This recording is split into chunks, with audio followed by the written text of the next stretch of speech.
নারী সর্বদা মাথা নিচু করিয়া চলিবে, কখনো পুরুষের সাথে উচ্চবাচ্য করিবে না। কোন কন্যা সন্তান জন্মদান নারীর দোষ বলিয়া বিবেচিত হইবে।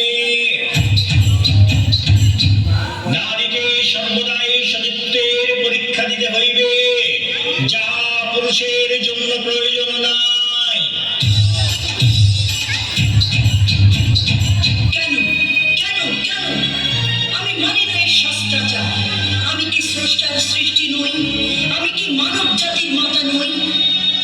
আমি চন্দ্রাবতী, আমি কবি। আমি প্রশ্ন করব, কেন সীতার অগ্নি পরীক্ষার প্রয়োজন হয়, কেন রামের হয় না? আজ থেকে আমি লিখব নতুন রামায়ণ।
Jago nari jago